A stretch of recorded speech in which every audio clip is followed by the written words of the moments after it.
அள்ளித்தரும் பிள்ளையாரை கும்பிடுவோமே, அந்த ஆனைமுகன் திருவடிகள் நம்பிடுவோமே. அள்ளித்தரும் பிள்ளையாரை கும்பிடுவோமே, அந்த ஆனைமுகன் திருவடிகள் நம்பிடுவோமே. களமில்லா உள்ளத்தோடு வாழ்ந்திருப்போமே, மூன்று காலத்தையும் ஆள்பவனை சார்ந்திருப்போமே. களமில்லா உள்ளத்தோடு வாழ்ந்திருப்போமே, மூன்று காலத்தையும் ஆள்பவனை சார்ந்திருப்போமே. அள்ளித்தரும் பிள்ளையாரை கும்பிடுவோமே, அந்த ஆனைமுகன் திருவடிகள் நம்பிடுவோமே.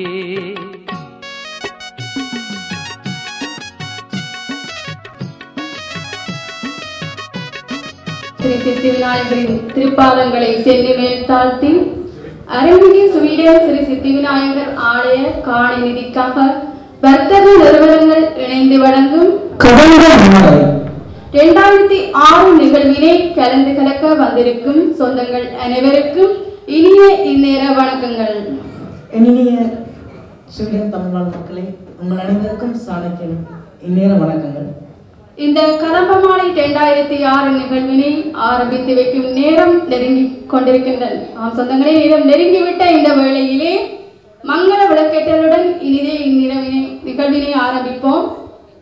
பிரதம விருந்தினராக ஆலய பரிபாலன சபையினரால் அழைக்கப்பட்ட உப்சாலா பல்கலைக்கழக இந்து பௌத்த சமய விரிவுரையாளர் திரு பீட்டர் சால்ஸ் அவர்களையும், சிறப்பு விருந்தினராக அழைக்கப்பட்ட ஆலய குரு மோகன் ஐயா அவர்களையும் மற்றும் ஆலய பரிபாலன சபை தலைவர் திரு சுப்பிரமணியம் ஸ்ரீதரன் அவர்களையும் மங்கள விளக்கேற்றலில் சுடர்களை ஏற்றி வைக்குமாறு அன்புடன் அரங்கிற்கு அழைக்கின்றோம்.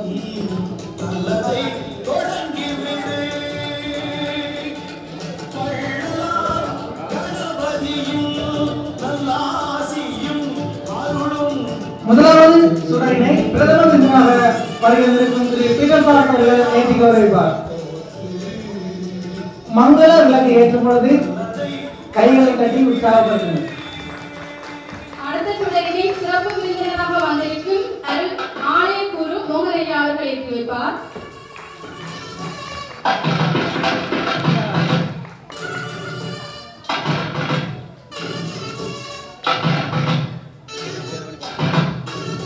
நிறைவான சுடரினை ஆலய பரிபாலன சபை தலைவர் திரு சுப்பிரமணியம் ஸ்ரீதரன் அவர்கள் ஏற்றி வைப்பார்.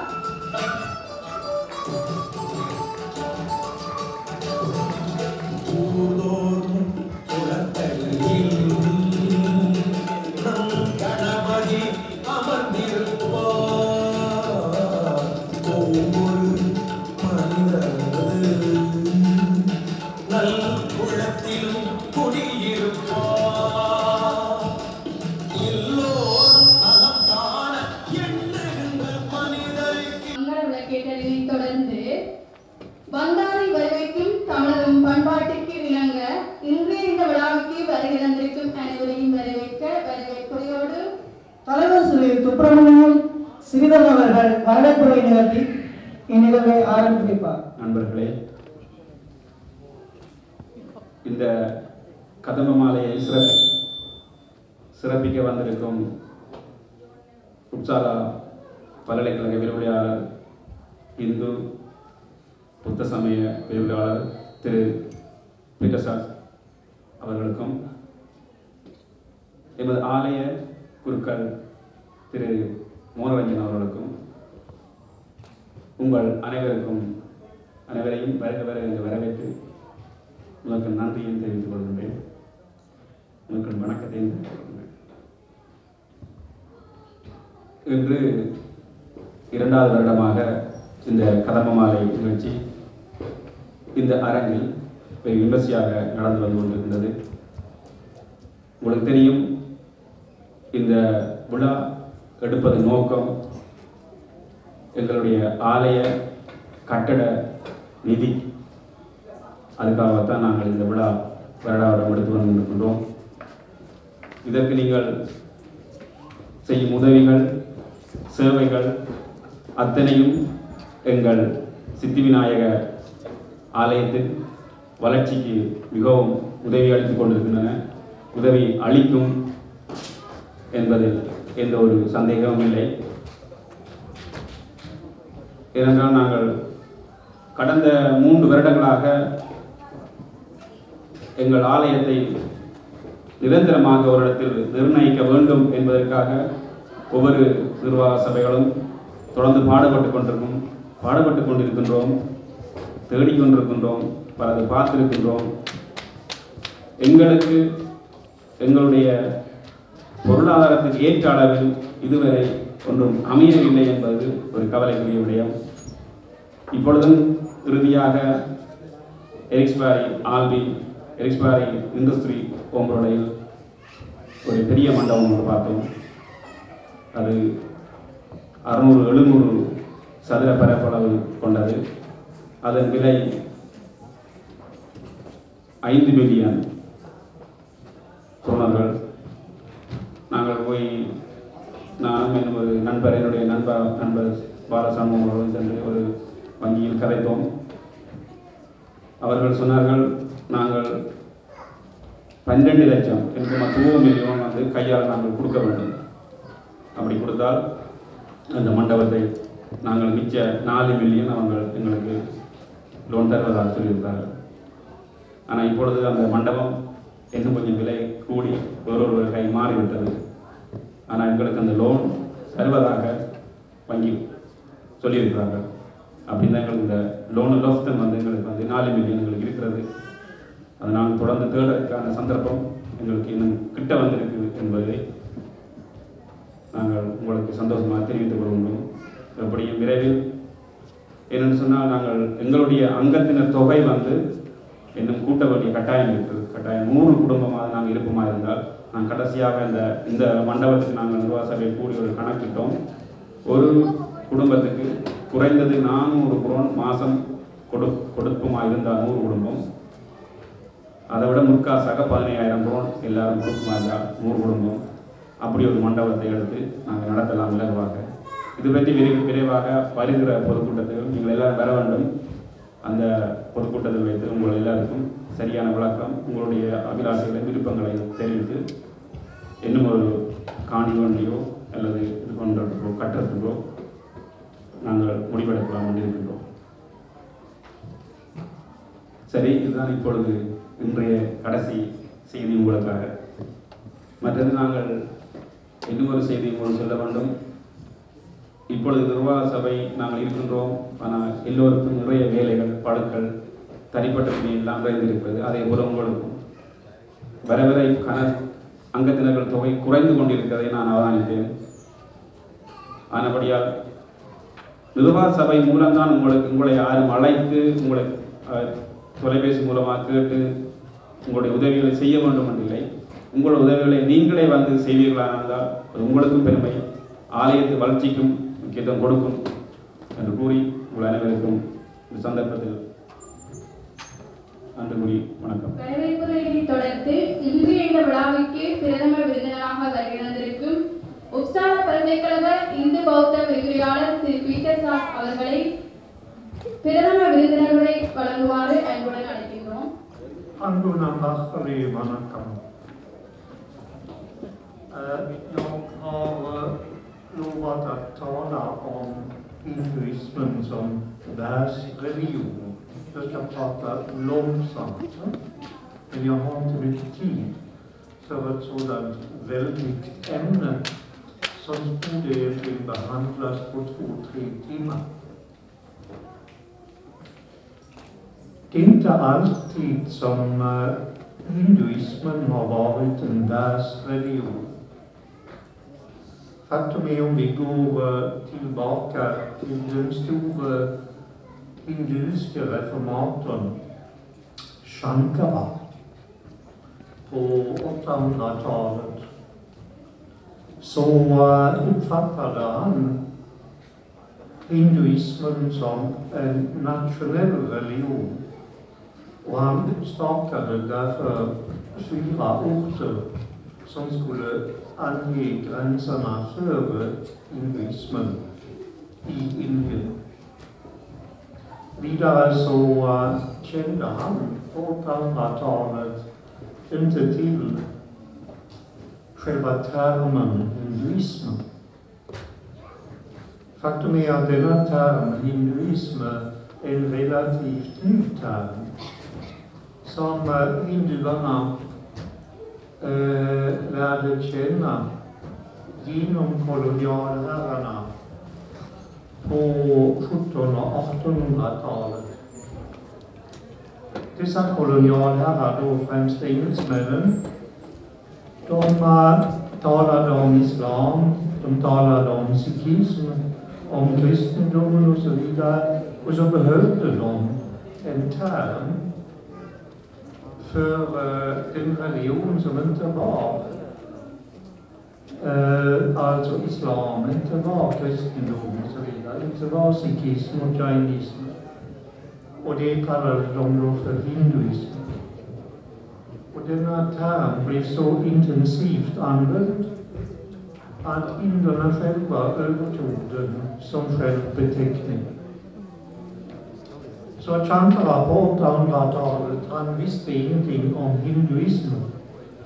Men han visste att det fanns så att säga olika strömningar som han kallade då på sanskrit för Shanmada. Alltså de 6 olika skolorna eller klostren egentligen. Och dessa var, som ni alla vet, först Ganapatyas. Det är de som är era föregångare i Siddhivinayaka-templet här i Stockholm. Han kände även till Kaumaras, alltså de som dyrkar Mugan, gud som ni också har bilder i ert tempel. Han kände till Shakti och han själv var en Shakta. Han kände till naturligtvis Shiva också och Vishnu. Och dessa nämnda gudar som jag nu har radat upp betraktade han som goda gudar och som gudar som skulle dyrkas av människorna och inga andra. Så att han hade en viss uppfattning om, vad ska vi säga, renlärighet. En uppfattning som spreds ofta genom hinduismen och hölls vid liv ända fram tills vi kommer till Jalpranam. I Jalpranam fanns på 1800-talet en stor reformator som ni alla vet i hinduismen kallad Armhanarala. En gata är döpt efter honom också. Och han införde tanken att egentligen fanns bara en enda Gud, men att denna Gud hade många strålar, liksom en sol. Och dessa strålar var då gudar av precis samma natur som han själv. Så egentligen fanns det bara en Gud av en natur. Och detta var inte en påverkan av kristendomen, utan istället så kunde han gripa tillbaka till tänkare inom den skola som är dominerande i Jalpranam, nämligen Shaiva Siddhanta. Mekantateva var den som utvecklade en liknande gudsbild som liknar monoteismen. Ja, så har vi då detta fenomen som ni också säkert minns, att under tideräkningens början, århundraden före och efter, så sprids ju hinduismen, eller dessa religioner som var nämnda här av Shankara och deras föregångare, sprids ju över hela Sydöstasien och även över norra Asien, Centralasien. Men då var det så att man införde en speciell rit för brahmanerna, för prästerna, som skulle rena sig efter en sådan resa. Så att det var fortfarande inte bra att resa utanför Indien, utan man fick göra en reningsrit efter den. Allt detta ser vi ännu borta. Idag är hinduismen en världsreligion som inte känner några gränser. Alla är välkomna, och den uppfattningen att hinduismen är en världsreligion, inte någon nationell religion, den odlades särskilt på 1800-talet, till exempel av Ramakrishna. Och Ramakrishna-missionen förde denna uppfattning över hela världen. Och moderna hinduer, var de än befinner sig, är naturligtvis inspirerade av dessa tankar. Så även i Jalpana, där det finns den här uppfattningen att hinduismen ska vara renlärig och även förbunden med tamil enbart, med språket tamil. Saiva med tamil är saiva. Det kommer ni säkert ihåg från Jalpana. Hela denna uppfattning är ifrågasatt av detta koncept om uppfattningen av hinduismen som en världsreligion. Så vi är idag på sätt och vis i en spänningsförhållande. Ni har er tradition från Jalpana som gör hinduismen till en lokal angelägenhet, särskilt för den är uppbunden vid tamilska språket. Men ni har samtidigt hela världens uppfattning, så att den hinduiska världens uppfattning att hinduismen är en världsreligion. Och vad jag förstår så är detta en konflikt som ni har utkämpat sedan Siddhivinayaka-templet grundades 2001. Så vad utgången ska bli i detta spänningsförhållande ska bli intressant att se i framtiden. Hur som helst, jag önskar er lycka till och önskar er att ni kan samlas många gånger och reflektera både er egen tradition på tamil och den stora sanskrit-traditionen av hinduismen som också finns. Om ni vill veta lite mer om er själva, man kan ju inte veta allting om sig själv, så finns det en bok som heter God as a Remover of Obstacles. Och den är om ert tempel, Vinayaka-templet i Stockholm. Och den finns utlagd där framme vid utgången. Och ni kan köpa den, och hela summan går till templets underhåll. Alltså inte till författaren, utan till templets underhåll. Och boken kostar bara 100 kronor. Men då säger jag farväl nu till nästa gång och önskar er lycka till. Tack. உரையாற்றி சென்றவருக்கு மனமார்ந்த நன்றி. அடுத்த நிகழ்வாக சிறப்பு விருந்தினர் உரை. இன்றைய இந்த விழாவிற்கு சிறப்பு விருந்தினராக வருகை தந்திருக்கும் திரு ஆலய குரு மோகனையா அவர்களை சிறப்புரை வழங்குமாறு அனைவருக்கும் எனது அன்பார்ந்த வணக்கங்களை தெரிவித்துக் கொண்டு இந்த சிறியவனாக இருந்து நல்ல பெரிய சிறப்பு விருந்தினராக என்னை கௌரவித்து இங்கே வருகை பண்ணிய ஆலய நிர்வாகத்தினருக்கு எனது மனமார்ந்த நன்றிகள்.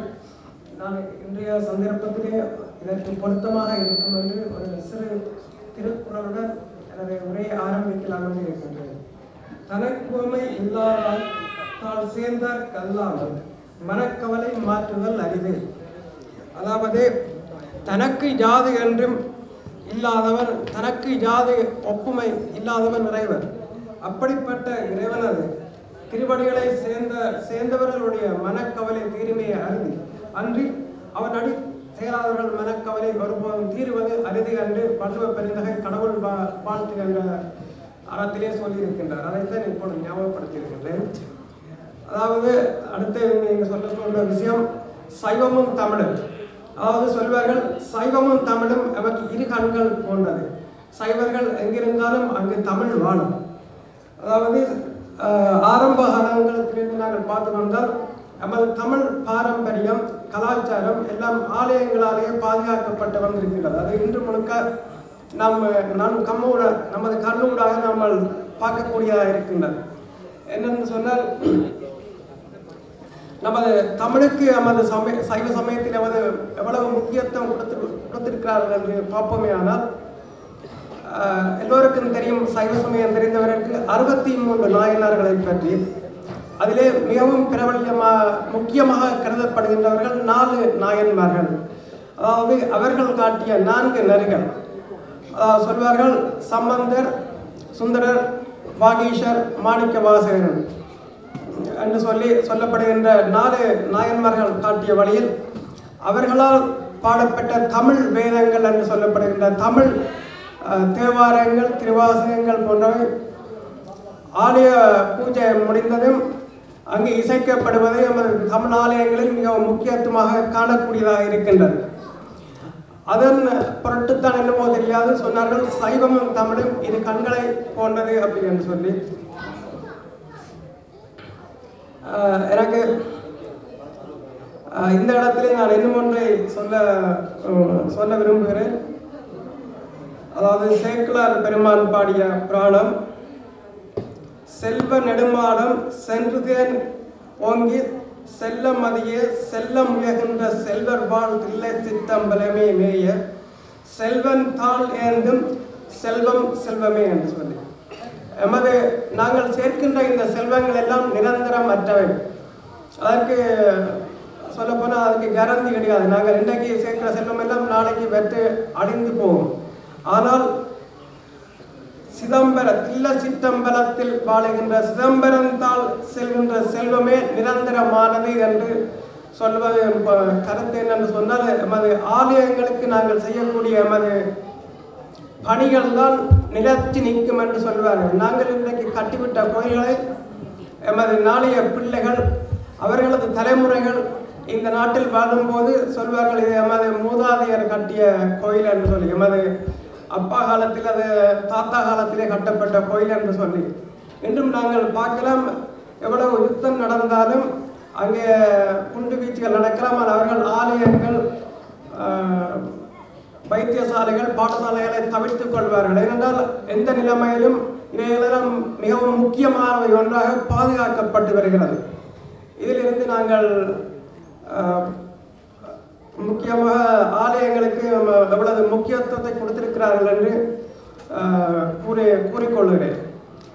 அதை விட பீட்டர்சால் சொன்னார்கள், அதாவது சைவமும் தமிழை பற்றி ஆரம்பன் அவருடைய கருத்துக்களை பற்றி உங்களுக்கு மிகவும் சுருக்கமாக இந்த மொழியிலே தெரிவித்திருக்கிறார். அதாவது நாங்கள் ஒன்றை விளங்கிக் கொள்ள வேண்டும், அவர் வேறு மொழி இருந்தாலும் நமது தமிழ் மொழியில், அதாவது தமிழ் மொழியில் சைவ சமயத்தில் எவ்வளவு இருக்கக்கூடிய மிக சிறப்புகளை எமது புத்தகத்தில் எங்களுக்கு மட்டும் தெரிவிக்காது அடுத்த மொழி பேசுகிறவர்களுக்கு கூட இந்த சைவ சமயத்தில் இருக்கக்கூடிய சிறப்புகளை மிகவும் அழகாக எடுத்துரைத்து சொல்லிக் கொண்டிருக்கிறார். இவர்களைப் போல மிகவும் நிறையவே வெவ்வேறு மொழி மக்கள் இந்து சமயத்தில் இருக்கக்கூடிய சிறப்பு தன்மைகளை வெளி உலகிற்கு வந்து கொண்டிருக்கிறார்கள்.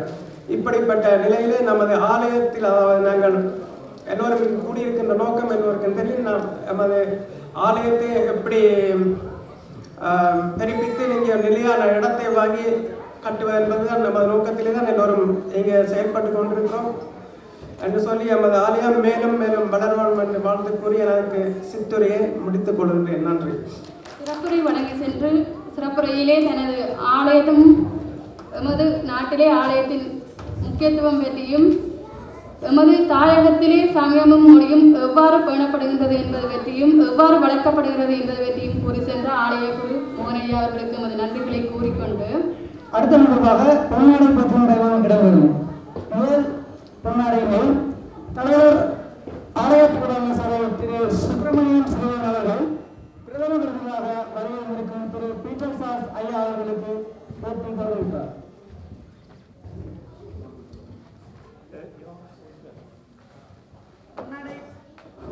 பொன்னாடை போட்டதற்கு கைகளை வைத்துக் கொண்டு சொன்னார்கள்.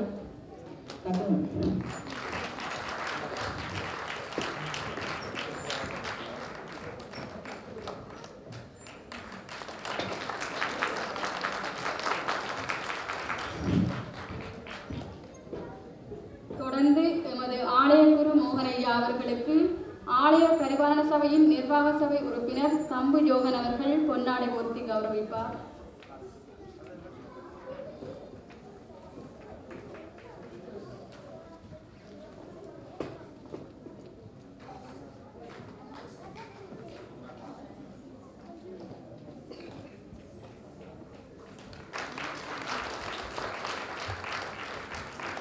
கதம்பமாலை 2006 நிகழ்வினை ஆரம்பித்து வைக்க கலை நிகழ்வுகளில் ஆரம்பத்தில் முதலாக புஷ்பாஞ்சலி வழங்குகிறார்கள். ஈழம் கலை கலாச்சார வளர்ச்சி மன்ற மாணவர்கள் செல்வி அபர்ணா ஜீவராஜ் மற்றும் செல்வி அக்ஷயா சிவகுமார் ஆகியோர்.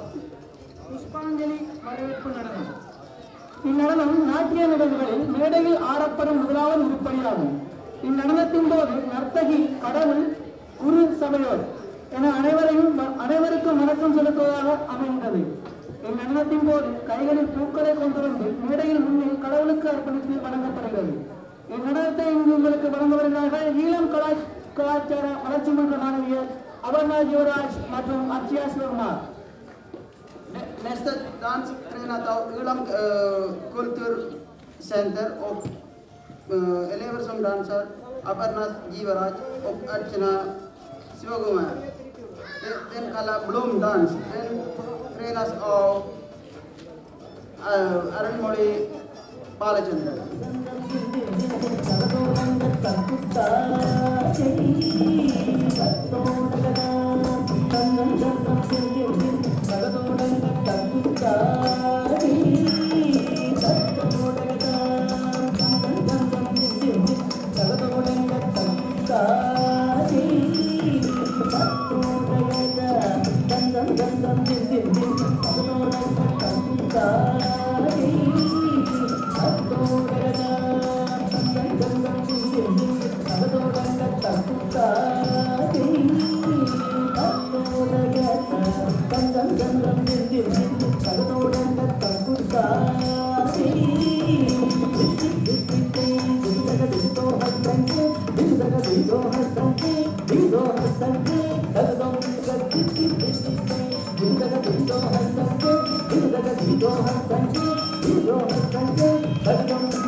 புஷ்பாஞ்சலியை சிறப்பித்த மாணவிகளை பயிற்றுவித்து உங்களுக்காக இந்த நிகழ்விற்கு அழைத்து வந்தவர் ஈழம் கலை கலாச்சார வளர்ச்சி மன்ற ஆசிரியை திருமதி அருண்மொழி பாலச்சந்திரன் அவர்கள். அடுத்த நிகழ்வாக இன்றைய கலை நிகழ்வுகளுக்கு இடையே எமது ஆலய பரிபாலன சபையினர் எம் சிறுவர்களிடையே சமய அறிவினை வளர்க்க வேண்டும் என்று வாரந்தோறும் சமய பாட வகுப்பு ஒன்றினை நடத்தி வருவதை நீங்கள் அனைவரும் அறிந்த ஒரு உண்மை. அந்த வகுப்பில் கல்வி கற்கின்ற மாணவர்கள் கூட இன்றைய கலை நிகழ்வுகளிடையே தமது ஆக்கங்களை வெளிப்படுத்த இருக்கின்றார்கள். அந்த வகையிலே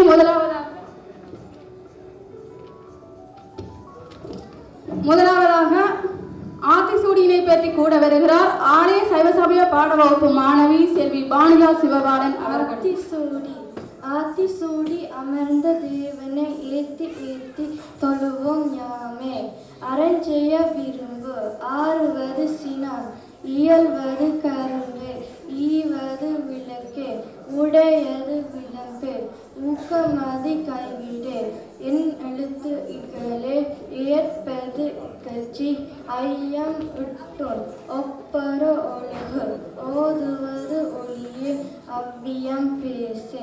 ஆத்திசூடியினை வழங்கி செல்லும் சகோதரி பாணியாவுக்கு எமது நன்றிகளையும் பாராட்டுகளையும் தெரிவித்துக் கொண்டு சாணக்கியன், உங்களுக்கு ஆத்திசூடி ஞாபகம் வந்ததா? சின்ன பிள்ளைல படிக்கிறது உண்டா ரெண்டு. அதான் வித்தைக்கு ஒரு 100 ஆண்டுகளுக்கு முன்பு படிச்சிருப்பீங்க. 100 வருஷம் கொஞ்சம் குறைஞ்சிட்டீங்க. சரி, அடுத்த நிகழ்வுக்கு போவோமா? நாங்க கட்டாயம் எல்லாம் எதிர்பார்க்குறாங்க. அடுத்த நிகழ்வு சரஸ்வதி கலாகேந்திர நடனப்பள்ளி மாணவர்கள் வழங்கும் ஸ்ரீமன் நாராயணா. பங்கு பெற்றுவோர் செல்வி கயந்திரி கணேசராசா, செல்வி தர்சிகா